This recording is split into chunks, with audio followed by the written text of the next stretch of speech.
सत श्री अकाल। दैनिक सवेरा च तुहाडा स्वागत है ते मैं हरमन। शिव सेना हिंदुस्तान के प्रधान सुधीर सोरी का अज अमृतसर विखे प्रदर्शन दौरान शरेआम गोलियां मार के कतल कर दिता गया। घटना उस समय वापरी जदों सुधीर सूरी अपने साथियों नाल बैठ के शांतमई प्रदर्शन कर रहे सन।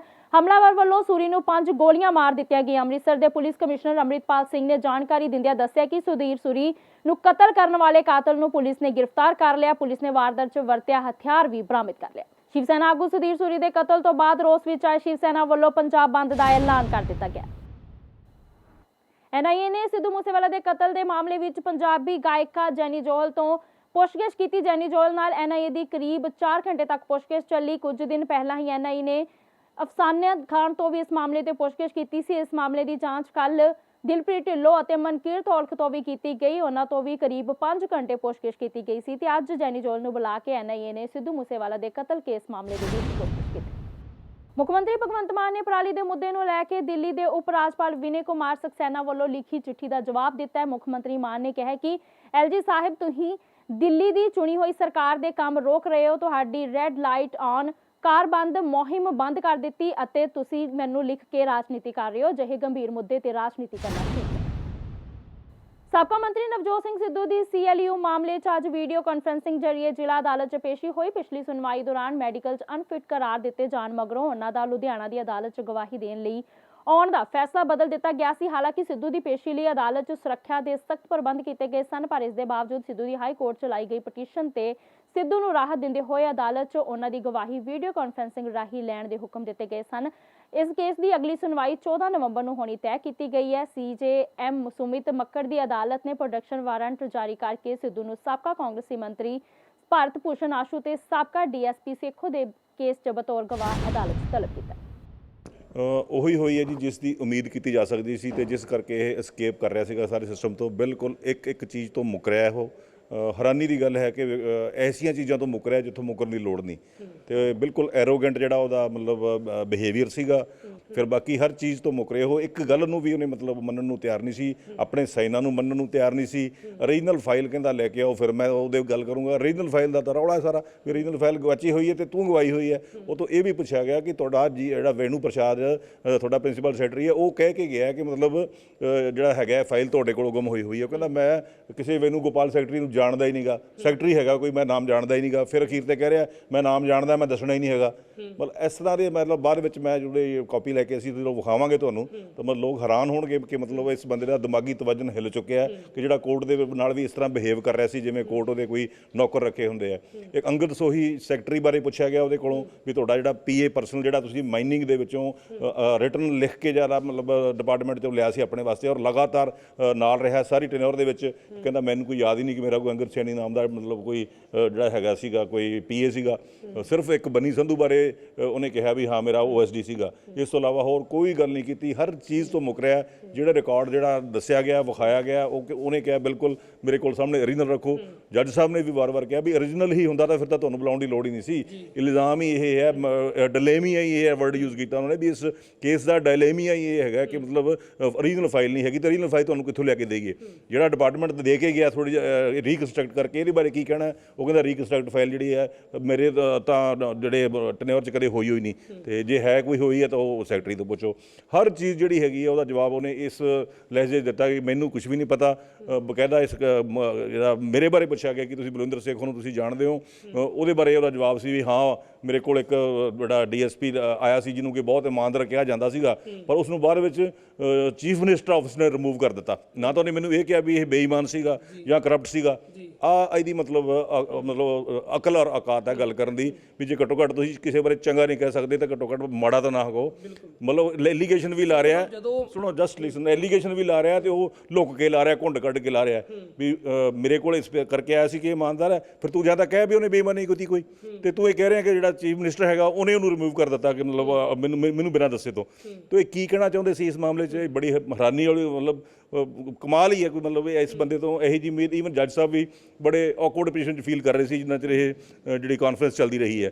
वकील साहब एक सीनियर भी बिठाए हुए सी, चलो एक अलग पार्ट है वह कोई नाल लेगा नहीं। पर ਇੱਕ ਇੱਕ ਵਰਡ ਨੂੰ ਬਿਲਕੁਲ ਇਸ ਗੱਲ ਤੇ ਉਹ ਆਇਆ ਹੀ ਨਹੀਂ ਹੈਗਾ ਕਿ ਮਤਲਬ ਮੈਂ ਜਿਹੜੀ ਇਹ ਫਾਈਲ ਕੋਈ ਇਨਕੁਆਇਰੀ ਕਰਨ ਵਾਸਤੇ ਅਲੱਗ ਤੋਂ ਦਿੱਤੀ ਸੀ ਜਾਂ ਇਸ ਦੀ ਮੇਰੇ ਕੋਲ ਜਿਹੜਾ ਦੁਬਾਰਾ ਉਹਦੇ ਵਾਸਤੇ ਮਤਲਬ ਫਾਈਨਲ ਹੋ ਕੇ ਆਰਡਰਾਂ ਵਾਸਤੇ ਆਈ ਹੋਈ ਹੈ ਉਹ ਵੀ ਮੁੱਕਰ ਗਿਆ। PS ਪਟਵਾਲੀਏ ਬਾਰੇ ਪੁੱਛਿਆ ਗਿਆ ਵੀ ਜਿਹਨੂੰ ਉਹਨੇ ਬਾਅਦ 'ਚ AG ਲਵਾਇਆ ਸੀ ਵੀ ਤੁਸੀਂ ਇਹਦੇ ਕੋਲ ਲੀਗਲ ਰਹਿ ਲਈ ਸੀ, ਬਿਲਕੁਲ ਮੁੱਕਰ ਗਿਆ। 100 'ਚੋਂ 100 ਪੈਸੇ ਮੁੱਕਰਿਆ ਬਿਲਕੁਲ। ਮਤਲਬ ਇਹ ਗਵਾਹੀ ਜਿਹੜੀ ਆਪਾਂ ਉਮੀਦ ਕਰਦੇ ਸੀ ਤੇ ਉਹੋ ਹੀ ਹਾਲਾਤ ਹੈ। ਤੇ ਇਸ ਮਤਲਬ ਸਾਰੇ ਨੂੰ ਮਤਲਬ ਇਹਨੂੰ ਅਸੀਂ ਗਵਾਹੀ ਮੰਨਿਆ ਹੀ ਨਹੀਂ ਜਾ ਸਕਦਾ। ਇਹ ਹਾਈ ਕੋਰਟ ਦੇ ਜਿਹੜੇ ਹੁਕਮ ਕਰਕੇ ਜਿਹੜਾ ਇਹ ਕੇਸ ਦਾ ਬੇੜਾ ਗਰਕ ਹੋਇਆ, ਇਹਦੇ 'ਚ ਹਾਈ ਕੋਰਟ ਦਾ ਮਤਲਬ ਪੂਰੇ ਦਾ ਪੂਰਾ ਰੋਲ ਹੈ।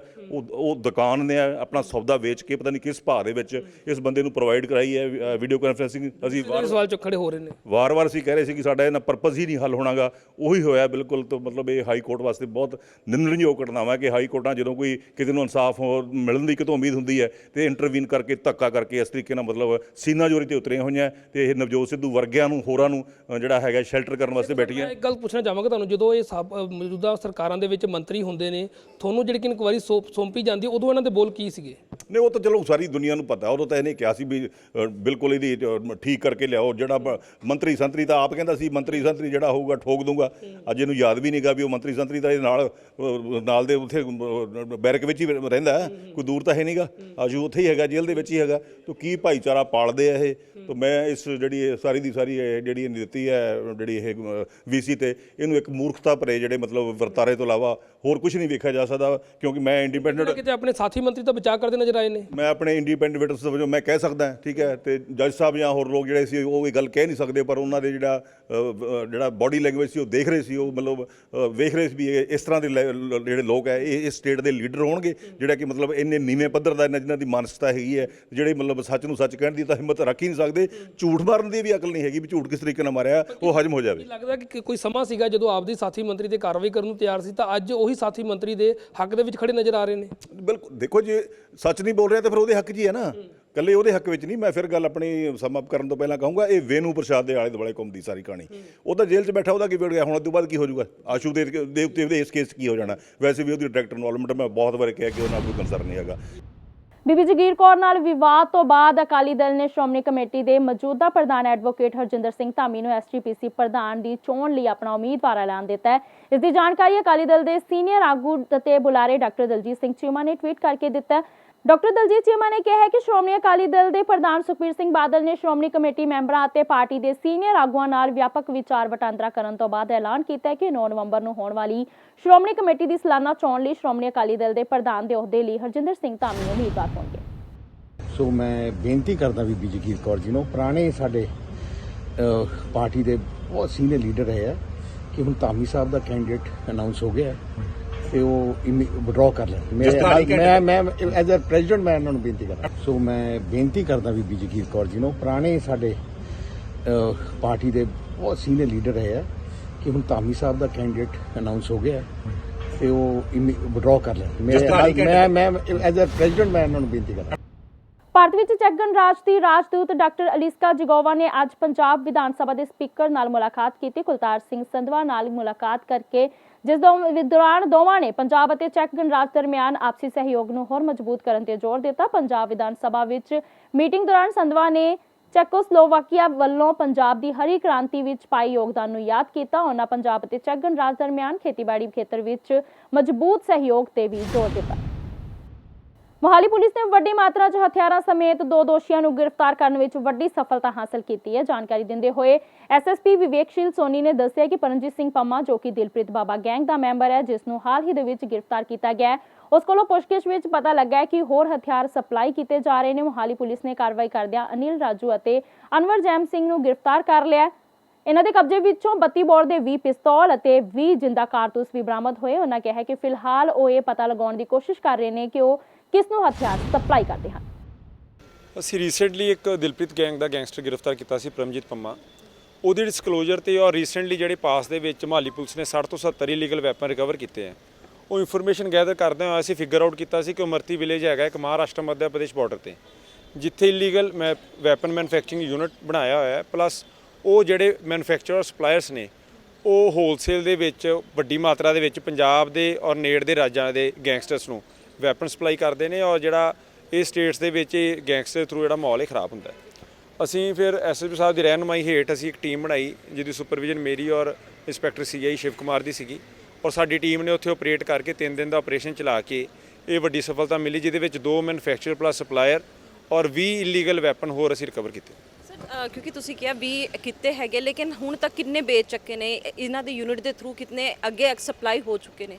ਇਹ ਰਿਮਾਂਡ ਟਾਈਮ ਦੇ ਵਿੱਚ ਇਨਵੈਸਟੀਗੇਸ਼ਨ ਦਾ ਪਾਰਟ ਹੈ ਜੀ, ਔਰ ਇਹ ਫਾਰਵਰਡ ਲਿੰਕੇਜ ਸਾਡੇ ਲਈ ਵੇਖਣਾ ਔਰ ਉੱਤੇ ਐਕਟ ਕਰਨਾ ਸਾਡਾ ਪ੍ਰੈਰੋਗੇਟ, ਸਾਡਾ ਇਹ ਮੇਨ ਡਿਊਟੀ ਇਹੀ ਹੈ, ਕਿਉਂਕਿ ਜਿਹੜੇ ਵੈਪਨ ਆ ਚੁੱਕੇ ਨੇ ਫਿਊਚਰ ਤੇ ਆਉਣ ਲਈ ਅਸੀਂ ਐਕਸ਼ਨ ਕਰ ਚੁੱਕੇ ਹਾਂ, ਪਰ ਜਿਹੜਾ ਪਾਸ ਦੇ ਵਿੱਚ ਵੈਪਨ ਆ ਗਏ ਨੇ ਉਹਨਾਂ ਨੂੰ ਫੜਨਾ ਔਰ ਜਿਹੜੇ ਆਪਰੇਟਿਵਸ ਇੱਥੇ ਹੈਗੇ ਨੇ ਉਹ 'ਤੇ ਕੰਮ ਕਰਨਾ ਹੁਣ ਸਾਡਾ ਮੇਨ ਇਹੀ ਸਾਡਾ ਆਬਜੈਕਟਿਵ ਹੈਗਾ। ਔਰ ਫਿਊਚਰ ਦੇ ਵਿੱਚ ਥਰੂ ਐਸਐਸਪੀ ਸਾਹਿਬ ਅਸੀਂ ਤੁਹਾਨੂੰ ਮੀਡੀਆ ਨੂੰ ਫਿਰ ਬਰੀਫ ਕਰਾਂਗੇ ਕਿ ਕਿਹੜੀ ਰਿਕਵਰੀਜ਼ ਔਰ ਜਿਹੜੀ ਅਰੈਸਟ ਅਸੀਂ ਇਫੈਕਟ ਕਰਾਂਗੇ। ਕਿਵੇਂ ਦੇਖਦੇ ਹੋ, ਕਿਉਂਕਿ ਆਪਾਂ ਜਦ ਇਹ ਹਥਿਆਰ ਦੇਖਦੇ ਹਾਂ ਬਹੁਤ ਮਾਡਰਨ ਟੈਕਨੀਕ ਦੇ, ਜਦ ਆਪਾਂ ਦੇਸੀ ਕੱਟਿਆਂ ਦੀ ਗੱਲ ਕਰਦੇ ਯਾਨੀ ਕਿ ਯੂਨਿਟ ਦੇ ਵਿਚਕਾਰ ਹਰ ਚੀਜ਼ ਬਹੁਤ ਬਿਹਤਰੀਨ ਸੀ, ਲੱਗ ਹੀ ਨਹੀਂ ਰਿਹਾ ਕਿ ਉਹ ਦੇਸੀ ਕੱਟੇ ਨੇ, ਦੇਸੀ ਕੱਟੇ ਤੋਂ ਜ਼ਿਆਦਾ ਜੋ ਹੈ ਬਾਹਰ ਦੇ ਲੱਗਦੇ ਨੇ।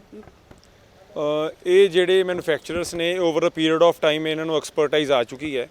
ਜਿਹੜੇ ਵੈਪਨ ਅਸੀਂ ਹੁਣ ਫੜੇ ਵੀ ਨੇ, ਰਿਕਵਰ ਕੀਤੇ ਨੇ, ਉਹ ਵੇਖਣ ਵਾਲੀ ਗੱਲ ਇਹ ਹੈ ਕਿ ਉਹ ਵੈਪਨ ਕਾਫੀ ਹੱਦ ਤੱਕ ਰਿਜ਼ੈਂਬਲ ਕਰਦੇ ਨੇ ਜਿਹੜੇ ਇੰਪੋਰਟਡ ਵੈਪਨਸ ਨੇ, ਜਿਵੇਂ ਗਲੌਕ ਔਰ ਜਿਹੜੇ ਬਰੇਟਾ ਵੈਪਨਸ ਨੇ ਉਹਨਾਂ ਨੂੰ ਰਿਜ਼ੈਂਬਲ ਕਰਦੇ ਨੇ। ਇਹਨਾਂ ਦੀ ਲੁੱਕ ਪਲੱਸ ਇਹਨਾਂ ਦੇ ਆਪਰੇਸ਼ਨਸ ਕਾਫੀ ਸਮੂਥ ਹੈ। ਇਹ ਜਿਹੜੇ ਮੈਨੂਫੈਕਚਰਰਸ ਨੇ ਓਵਰ ਪੀਰੀਅਡ ਆਫ ਟਾਈਮ ਇਹਨਾਂ ਨੂੰ ਇੰਨੀ ਐਕਸਪਰਟਾਈਜ਼ ਆ ਗਈ ਹੈ ਕਿ ਇੱਕ ਤਰ੍ਹਾਂ ਦੀ ਰਿਜ਼ੈਂਬਲਿੰਗ ਕਰਨੀ ਸ਼ੁਰੂ ਕਰ ਦਿੱਤੀ ਇਹਨਾਂ ਨੇ ਵੈਪਨਸ ਦੀ, ਤੇ ਵਾਕਿਆ ਹੀ ਇੱਕ ਇਹ ਚਿੰਤਾ ਦਾ ਵਿਸ਼ਾ ਹੈਗਾ। ਔਰ ਅਸੀਂ ਇਹ 'ਤੇ ਕੰਮ ਕਰ ਰਹੇ ਹਾਂ ਤਾਂ ਜੋ ਕਿ ਪੰਜਾਬ ਦੇ ਵਿੱਚ ਫਿਊਚਰ ਦੇ ਵਿੱਚ ਇਹ ਕੰਟਰੀ ਮੇਡ ਵੈਪਨਸ ਜਿਹੜੇ ਪੰਜਾਬ 'ਚ ਆ ਰਹੇ ਉਹਨਾਂ ਨੂੰ ਰੋਕਿਆ ਜਾ ਸਕੇ, ਔਰ ਜਿਹੜੇ ਪਹਿਲਾਂ ਆ ਚੁੱਕੇ ਉਹਨਾਂ 'ਤੇ ਵੀ ਐਕਸ਼ਨ ਕਰਾਂਗੇ। ਚਲੋ ਆ ਤਾਂ ਚੁੱਕੇ ਆ, ਕਿਤੇ ਕਿਤੇ ਤੁਸੀਂ ਬਰਾਮਦ ਵੀ ਕਰ ਲੋਗੇ, ਲੇਕਿਨ ਇਹਨਾਂ ਦੀ ਸੇਲ ਕਿਵੇਂ ਹੁੰਦੀ ਹੈ, ਕਿ ਕਿਵੇਂ ਹੁੰਦਾ ਹੈ ਕਿ ਲੋਕ ਜੇ ਜਾ ਕੇ ਇਹਨਾਂ ਤੋਂ ਲੈ ਸਕਦੇ ਨੇ, ਭਾਵੇਂ ਪੰਜਾਬ ਜਾਂ ਕਿਸੇ ਪੂਰੇ ਦੇਸ਼ ਦੇ ਵਿਚਕਾਰ, ਕਿਵੇਂ ਇੱਥੇ ਤੱਕ ਪਹੁੰਚਦੀ ਹੈ ਕਿ ਇਹ ਇੱਥੇ ਤੋਂ ਅਸੀਂ ਇਸ ਯੂਨਿਟ ਤੋਂ ਅਸੀਂ ਹਥਿਆਰ ਲੈਣੇ ਆ? ਇਹ ਜਿਹੜੇ ਵੈਪਨ ਸਾਨੂੰ ਅਜੇ ਤੱਕ ਇਹ ਸਮਝ ਲੱਗੀ ਹੈ ਕਿ ਜਿਹੜੇ ਵੈਪਨਸ ਮੇਨ ਗੈਂਗਸਟਰਸ ਨੇ, ਜਿਹੜੇ ਜਿੱਦਾਂ ਹੁਣ ਦਿਲਪ੍ਰੀਤ ਗੈਂਗ ਦਾ ਪਰਮਜੀਤ ਪੰਮਾ ਸੀਗਾ, ਉਹ ਥਰੂ ਉਹਨਾਂ ਦੇ ਜਿਹੜੇ ਮੇਨ ਬੰਦੇ ਬੈਠੇ ਨੇ ਜੇਲ੍ਹਾਂ ਦੇ ਵਿੱਚ, ਉਹਨਾਂ ਥਰੂ ਉਹਨਾਂ ਨੂੰ ਇਨਫੋਰਮੇਸ਼ਨ ਆਉਂਦੀ ਸੀ। ਇਹ ਸਿਰਫ ਮੇਨ ਗੈਂਗਸਟਰਸ ਨੂੰ ਹੀ ਸਪਲਾਈ ਕਰਦੇ ਸੀਗੇ, ਜੇ ਆਪਾਂ ਕਿ ਇੱਕਾ ਦੁੱਕਾ ਵੈਪਨ ਸਪਲਾਈ ਨਹੀਂ ਸੀ ਕਰਦੇ। ਜਿਹੜੇ ਇੱਕਾ ਦੁੱਕਾ ਵੈਪਨ ਆਉਂਦੇ ਨੇ ਉਹ ਥਰੂ ਇਹਨਾਂ ਦੇ ਮਿਡਲਮੈਨ ਜਿਹੜੇ ਯੂਪੀ 'ਚ ਬੈਠੇ ਉਹਨਾਂ ਥਰੂ ਆਉਂਦੇ ਨੇ, ਤੇ ਇਹਨਾਂ ਦਾ ਜਿਹੜਾ ਮੋਡਸ ਆਪਰੈਂਡੀ ਬੜਾ ਵਿਲੱਖਣ ਹੈਗਾ ਕਿ ਇਹ ਮੇਨ ਗੈਂਗਸਟਰਸ ਨੂੰ ਹੀ ਜਿਹੜਾ ਸਪਲਾਈ ਕਰ ਰਹੇ ਨੇ। ਫਿਰ ਇਸ ਦਾ ਮਤਲਬ ਜੇ ਸਿੱਧੂ ਮੂਸੇਵਾਲਾ ਮਰਡਰ ਕੇਸ ਦੇ ਵਿਚਕਾਰ ਇਸਤੇਮਾਲ ਹੋਤੇ ਹਥਿਆਰ, ਉਹ ਉਸ ਦੇ ਵਿਚਕਾਰ ਵੀ ਇਹ ਸ਼ਾਮਿਲ ਹੋ ਸਕਦੇ ਨੇ? ਉਹਦੇ ਬਾਰੇ ਕਮੈਂਟ ਕਰਨਾ ਅਜੇ ਕਾਫੀ ਔਖਾ ਹੋਵੇਗਾ, ਕਿਉਂਕਿ ਉਹਦੀ ਸਾਰੇ ਤਾਂ ਸਾਰੇ ਦੇਖੋ ਗੁਰਸ਼ੇਰ ਜੀ, ਸਾਰੇ ਤਾਂ ਸਾਰੇ ਤੁਸੀਂ ਕਹਿੰਦੇ ਹੋ ਸਿਰਫ ਗੈਂਗਸਟਰਸ ਨੂੰ ਕਰਦੇ ਸੀ, ਫਿਰ ਮੋਟਰਸ ਓਪਰੈਂਡੀ ਜੇ ਹੈ ਉਹ ਵੀ ਫਿਰ ਉਹੀ ਹੋਈ, ਗੈਂਗਸਟਰ ਨੂੰ ਸਪਲਾਈ ਕਰ ਰਹੇ ਨੇ, ਤਾਂ ਫਿਰ ਉਹ ਹਥਿਆਰ ਇਸਤੇਮਾਲ ਹੋ ਰਹੇ ਜਿੰਨੇ ਵੀ ਪੰਜਾਬ ਦੇ ਵਿੱਚ ਜਾਂ ਦੇਸ਼ ਦੇ ਵਿਚਕਾਰ ਕਿਤੇ ਨਾ ਕਿਤੇ ਹਾਦਸੇ ਹੁੰਦੇ ਨੇ। ਇਹਦੇ ਬਾਰੇ ਹਜੇ ਕਮੈਂਟ ਕਰਨਾ ਔਖਾ ਹੈ, ਕਿਉਂਕਿ ਇਹ ਤਫਤੀਸ਼ ਦਾ ਇੱਕ ਵਿਸ਼ਾ ਹੈ। ਇਹ ਮਾਨਸਾ ਪੁਲਿਸ ਦੇ ਨਾਲ ਜ਼ਰੂਰ ਇਹ ਗੱਲ ਸਾਂਝੀ ਕੀਤੀ ਜਾਵੇਗੀ, ਬਟ ਹੁਣ ਇਹ ਕਮੈਂਟ ਕਰਨਾ ਬੜਾ ਮੁਸ਼ਕਿਲ ਹੈ ਕਿ ਉੱਥੇ ਯੂਜ਼ ਹੋਏ ਜਾਂ ਨਹੀਂ ਹੋਏ। ਹਿਮਾਚਲ ਵਿਧਾਨ ਸਭਾ ਚੋਣਾਂ 12 ਨਵੰਬਰ ਨੂੰ ਹੋਣ ਜਾ ਰਹੀਆਂ ਨੇ, ਜਿਸ ਕਾਰਨ ਸਾਰੀਆਂ ਸਿਆਸੀ ਪਾਰਟੀਆਂ ਨੇ ਪੂਰਾ ਜ਼ੋਰ ਲਗਾਇਆ ਹੋਇਆ ਅਤੇ ਜਿੱਤ ਦੇ ਦਾਅਵੇ ਕੀਤੇ ਜਾ ਰਹੇ ਨੇ। ਇਸ ਦੇ ਸੰਬੰਧ ਵਿੱਚ ਸਾਡੇ ਪੱਤਰਕਾਰ ਵੱਲੋਂ ਹਿਮਾਚਲ ਦੇ ਲੋਕਾਂ ਦੀ ਰਾਏ ਜਾਣੀ ਗਈ। ਦੇਖੋ ਇਸ ਦੀ ਗਰਾਊंड रिपोर्ट। देखिए, शिमला तो बहुत ही एक ऐतिहासिक शहर होने के नाते आप एक ऐसे मान सकते हैं कि पूरे प्रदेश को एक मैसेज देता है शिमला, क्योंकि यहाँ की राजधानी होने के नाते जो यहाँ पर पूरे का पूरा गवर्नेंस जो यहाँ से चलती है और ताना बाना सरकार जो यहाँ से चलती है, तो वो सब कुछ तय करता है कि शिमला जो है शहर होने के साथ साथ क्या हिमाचल को संदेश देना चाहता है। तो हम लोग यहाँ से ये एक संदेश देना चाहते हैं कि मेरा जो चुनाव लड़ने का एक बहुत बड़ा एक कारण ये भी है कि मेरी हिमाचल की जनता को हम लोग ये बता सकें कि आने वाली जो पीढ़ियाँ हैं उनके लिए हम लोग क्या छोड़ कर जाएंगे, उनके लिए कैसे शहर बनाएंगे, उनके लिए कैसी सड़कें बनाएंगे, कैसे स्कूल बनाएंगे, कैसे अस्पताल बनाएंगे और किस तरह की सुविधाएं हम लोग देंगे। तो ये कॉज के लिए फ़ाइट है बहुत ज़्यादा। भ्रष्टाचार जो है इतना चरम सीमा पे है। 20 साल 25 साल पहले हिमाचल में ना के बराबर था, थोड़े से चंद डिपार्टमेंट्स में लेकर के। तो अभी सरकार का जो इसमें पूरा खास करके पॉलिटिशियंस जो हैं वो काफ़ी दूसरे स्तर पे चले गए हैं, तो इनको रोकना बहुत ज़रूरी है ताकि ये लोग हमारे और आपके बच्चों के जो आने वाले भविष्य की पीढ़ियाँ और हमारे और आपके हिस्से की जो सुविधाएं हैं उन पे जो इन्होंने एक तरह से डाका डाला है, मैं ये कहूँगा। तो आपके सामने अगर आप सामने दिखा सकें, इतना बुरा हाल है। हाउसिंग जो है एक बड़ा अब मुद्दा बन के आएगा, क्योंकि शहर में देखिए हर तरह का वर्कर आएगा, स्किल्ड आएगा, अनस्किल्ड आएगा, स्टूडेंट्स आएंगे पढ़ने के लिए, क्योंकि एक राजधानी है। तो सबके लिए एक हाउसिंग बहुत बड़ा एक और चुनौती मेरे को लगती है। बेरोज़गारी, नशा, महंगाई, सड़क, पार्किंग, बहुत सारे मुद्दों के साथ साथ ये भी बड़े मुद्दे यहाँ पे हैं। आज की डेट में अगर बात करें तो एनजीटी लोगों के लिए परेशानी बहुत बड़ी बन गई है। 2.5 मंजिल ही यहाँ पर बन सकता है, बहुत कॉस्टली ज़मीन है। उसके लिए प्लान, हालांकि सभी गवर्नमेंट ने वादे किए थे कि प्लान ले आएंगे, लेकिन कोई ऐसा प्रभावी कदम नहीं उठाया गया। आपकी क्या विजन रहेगा, किस तरीके से लोगों को राहत देने का प्रयास किया जाएगा? बिल्कुल, बहुत अच्छा है कि आपने प्रश्न किया है। यहाँ पे हाउसिंग का चैलेंज इसलिए है बिकॉज लिमिटेड ज़मीन है और इतनी महंगी है कि आम आदमी की रीच से बाहर है। मेरे जैसा व्यक्ति, जो आप कह सकते हैं कि मैं बहुत एक मिडिल क्लास फैमिली मानी जा सकती है, लेकिन फिर भी आज के डेट में भी मुझे कोई शर्म नहीं है कि मैं अफोर्ड नहीं कर पाया अपना घर भी, तो किराए के मकान में रहता हूँ क्योंकि ज़मीन इतनी महंगी है। या अगर आपको फ्लैट भी लेना है तो कॉस्ट इसलिए है बिकॉज आपको रिस्ट्रिक्ट कर दिया आपने नंबर ऑफ़ स्टोरीज़, तो कॉस्ट ऑफ जो कंस्ट्रक्शन है वो भी महंगी है हमारे यहाँ। तो एनजीटी को ये समझना चाहिए कि हम लोग जो है ग्रीन वो दे रहे हैं, ज़ीरो एमिशंस। हमारे यहाँ पे पोल्यूशन हम तो फैला नहीं रहे। हमारे यहाँ जंगल की अगर आप देखोगे वो तो बढ़ा है पिछले 20 वर्षों में, ये उनकी खुद की रिपोर्ट है। और उन लोगों से मैं काफ़ी ज़्यादा, मैंने 1 to 1 भी जो किया था, जितने जो लोग ये PIL जिन्होंने की थी, ये तो इनसे मैं मिला था खुद, और मैंने इनसे 5-7 सवाल पूछे थे, आज तक उन्होंने कभी भी जवाब नहीं दिया। तो एनजीटी को ये समझना होगा। पहला प्रश्न हमारा ये है, जब शिमला एक राजधानी है और हम यहाँ के बाशिंदे हैं, यहाँ के निवासी हैं, तो मूलभूत सुविधाओं के लिए मुझे, अगर मैंने को यहाँ रहना है, मेरा व्यापार यहाँ है, मेरे बच्चे यहाँ रहे हैं, तो मेरा घर भी तो यहीं बनेगा ना, मुझे भी तो हक है। और हम लोग ऐसा तो नहीं है, आपने दिल्ली के लोग हैं, आप पूरे दुनिया में आप कहीं भी कुछ भी कर सकते हैं। आप लोग आ करके महंगे से महंगा फ्लैट यहाँ पे ले सकते हैं, आपको तो सिर्फ हॉलीडेज़ के लिए आना है। लेकिन हमारे को तो 365 दिन यहीं रहना है, तो इसलिए उसका उनके पास कोई जवाब नहीं है। और दूसरा, हमने ये कहा था कि अगर कंस्ट्रक्शन से इसका लोड बढ़ रहा है, जोग्राफिकल आप देख लीजिए कंडीशन कितने हमारे यहाँ। ਤੇ ਸਨ ਹੁਣ ਤੱਕ ਦੇ ਕੁਝ ਖਾਸ ਖਬਰਾਂ। ਜ਼ਿਆਦਾ ਜਾਣਕਾਰੀ ਲਈ ਜੁੜੇ ਰਹੋ ਦੈਨਿਕ ਸਵੇਰਾ ਟੀਵੀ ਦੇ ਨਾਲ। ਤੇ ਹੁਣ ਨਜ਼ਰ ਮਾਰਦੇ ਹਾਂ ਅੱਜ ਦੀਆਂ ਮੁੱਖ ਖਬਰਾਂ ਤੇ। शिव सेना हिंदुस्तान के प्रधान सुधीर सूरी का गोलियां मार के कतल। शिव सेना वालों कल पंजाब बंद का किया ऐलान। NIA ने मूसेवाला कतल केस विच पंजाबी गायक जैनी जोल तो करीब 4 घंटे की पुछगिछ। मुख्यमंत्री भगवंत मान ने दिल्ली के LG की चिट्ठी का दिता जवाब, कहा पराली वर्गे गंभीर मुद्दे ते सियासत ठीक नहीं। पटियाला जेल च बंद नवजोत सिंह सिद्धू की वीडियो कॉन्फ्रेंसिंग जरिए अदालत च हुई पेशी। SGPC चोणां लई अकाली दल ने एडवोकेट हरजिंदर सिंह धामी नूं ऐलानिया उम्मीदवार।